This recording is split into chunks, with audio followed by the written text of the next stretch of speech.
Stephen A. Smith was quoted 3 earlier today saying, I think Draymond is easily worth another $100 million. Easily. Okay. Now, is that over 3 years? Is it over 4 years? We'll see. I don't know, because Draymond did say at one point that 4 more years is the target, but he's also reportedly wanted to line his deal up with Steph's. That's 3 more years. I think all of us have been thinking 3-year deal. So is he going to get $33 million a year? Is it a 4-year deal, $25 million? I don't know. But Stephen A. says that. Then there's a graphic that circulates on social media with a picture of Stephen A. and the quote underneath his picture. And Draymond, he put it on his IG story with a couple of prayer hand emojis followed by a fingers crossed emoji. Man. So he's covering all bases. Well, he's playing on luck and God there by doing that. Right, which I think those are both things to have in your corner. Covering bases. I'll take a little luck and a little God. Whatever you got. Just in case God's busy. Yeah. Now you got the fingers crossed God's too. got a lot of people to take care of. Seriously. Sometimes I think we're all a little narcissistic when we're like, hey, God, how about me? It's like, I don't know. It's like about billions of other people. Literally. Who are talking to him or her right now. So just can you wait your turn? But anyway, Draymond throws it out there with the prayer and the fingers crossed. And I think this is interesting on a couple of fronts. It means, A, he likes the number. It means, B, money is absolutely still a part of this conversation. Not that that's going to surprise anybody, but when he states publicly, I want to be a Warrior, I want to ride in or ride out with the guys I rode in with, meaning Steph and Clay, I want to stay with the Warriors. The Warriors are saying, we want you to stay. And so we're all sitting here going, well, how come it's not done yet? And maybe it is. Maybe it is a negotiation over a few $1 million. So Draymond feeling the need or desire to put this out publicly, I find that to be a fascinating maneuver between two sides that sound like they're perfectly on the same page. Yeah, and I think that they are on the same page. And when Stephen A. Smith, who doesn't come about his information or his takes by accident, he never makes anything up. Everything that he says is founded and based in conversations that he has with various sources. And his sources, though, unlike most people in the business, agents, players, coaches, GMs, he touches all the bases, which makes his reports even more interesting because this one feels like it's coming from Draymond's camp. And when I hear $100 million, that makes perfect sense to me, with the 4th year being a player option. Okay. So you give Draymond 28, 28, and 28, which would be 84, and then the 4th year is a player option for $14 million. In other words, Draymond, we're going to give you $100 million, and if your career ends before then, you're going to get 14 on the back end. And he had already said, Mark, and I mentioned this to Larry when you were gone last week, Draymond had said that a 15-year career is his sweet spot. Right, and he's played 11. Yep. So it'd be 4 more. So you do 3 more to line up with Steph, and after 3 more, you line up with Steph. Maybe you line up with Clay too, ideally. Draymond would have a player option like he did this offseason, and Steph might be in the same boat thinking, you know what? We've only won 2 championships in the last 5. Let's try one more together, guys. Yep. And then at that point, it becomes Draymond's call again. I mean, that all makes sense to me. But it does sound and feel like Clutch Sports is on the phone today, doesn't it? Because, again, I like your point. Stephen A's not making this up out of thin air. Yeah. That's based on a conversation. Meantime, Brian Windhorst is over here having his own personal rave on ESPN. Kings can now go hunting for Draymond Green if they wish. And that would be extraordinarily interesting because it is the exact type of player that they need. I tell you what, I mean, The Kings, go hunting, go. I mean, that's just... like right when she's like, I know, which is right? kind of suggestive. Like it was almost like automatically, let's get some sexy music in there, too. Kings can now go hunting for Draymond Green if they wish. Yeah! And that would be extraordinarily interesting because it is the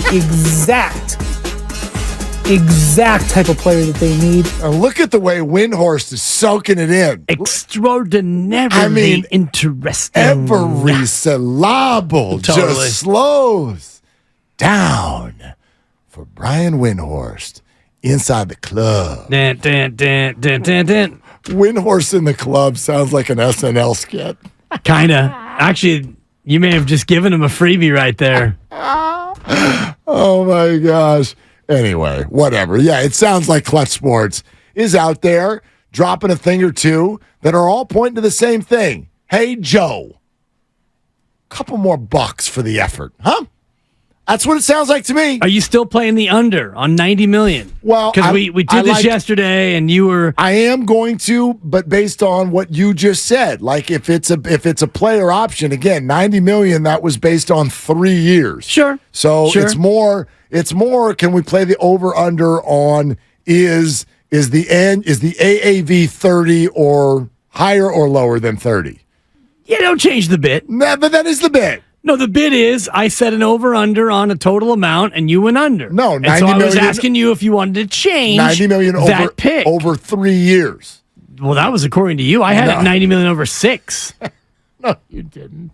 Stop it. I had him 6 years, No, 90. I'll take the under on 90 for 3 years. But if it goes to a fourth year, I'll take the over. How about that? Well, unfortunately, that wasn't the play. So then you I'm can out. bet the over, No. and you'll have to pay the house the juice because you'll have both sides of the wager. Unfortunately, I read the fine print. That wasn't there. What about so this then? As I'm a out. follow-up wager to tempt you to try to get your money back now that you're in a hole, over under 3.01 years for the Draymond Green contract. And that would include... Guaranteed years or options? Well, it's all guaranteed. No, not if it's an option. If it's a team option, it's not guaranteed, but if it's a player option, it is guaranteed. Well, in a way, except for he just declined a player option, so he's not getting that money. But if Draymond Green's leg was to fall off, he still would get that money. I will. Well, if he opts in, yes, And you would if you had no leg. I don't know about the option situation. Like if I'm Draymond, I don't even know if I want that. If you wanted to align with Steph, align it with Steph.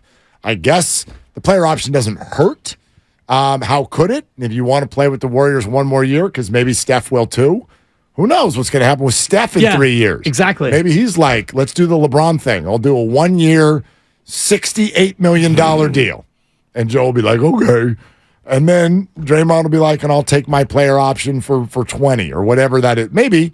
But as far as guaranteed from both ends, contractual years, I will say 3. You're still going to go 3. I'll still say 3. Yeah. I think that this 100 million notion and the fact that Draymond has said that he wants to play 15, I could see it being at the very least a mutual option for the 4th year, but I could see Draymond wanting to maybe bank a little bit on the back end with another one of his options. That way, after 3 years, if Steph decides, hey, it turns out I want to keep playing until Cannon's ready to join me, which that would be pretty cool if he'd be 50. He's going to play to like 20, what 2040 is it, something. 2048? Because Cannon's like, 5 or 6? He's a So, little kid, yeah. so Steph would, we're talking about Steph as a 50-year-old, but maybe Steph does say, you know what, we've been so close the last 5 years. Let's try it one more time. You saying Riley can't play in the NBA? Is that what you're saying, Dibs? No, but something about the father-son dynamic. Yeah, exactly. You know.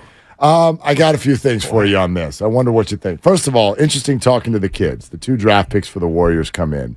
And I know that everybody listens to them, and we talked about how we're playing clips on YouTube, and then, oh, gosh, he's got a left hand, and he can shoot, and they want to buy into the system. Rebounders, shot blockers, good attitudes, good people. Do you want to know what all of this adds up to so far for the Warriors?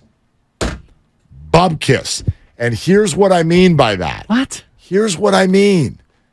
These guys have got to go play and end up being good, and we're not going to know that yet. I am fascinated, curious, confused by why we get so enamored with the young, unproven talent. I feel like this is the thing that has split Warrior fans all year long. You got the group that's like Steve Kerr hates young people, and they are terrible at development. James Wiseman gone, Jordan Poole gone, Patrick Baldwin gone, Moody at times stuck on the bench, Kuminga in the Chronicle. And that's the resume for Steve Kerr and young players. And then you've got this other Warrior fan, and I'm one of them, who's like, do y'all see that Steph Curry, Klay Thompson, and Draymond Green are covered in rings and still here? And don't you think we should put some of the onus on the young player himself in order to develop and force his way onto a roster? That is a disagreement point. And I'm on the side of the two people I just said. I'm on the side of number two. I'm a Steph, Klay, Dre guy. And the rest of you young players, you can force your way into this lineup. But for some reason, there are a lot of fans obsessed with young talent. And the second they see it, it's like, oh my God, that's the future of our organization. Even though I feel like Jordan Poole, he gave everybody 1,000 different messages that he could not be that one day. But it's ignored because we're obsessed.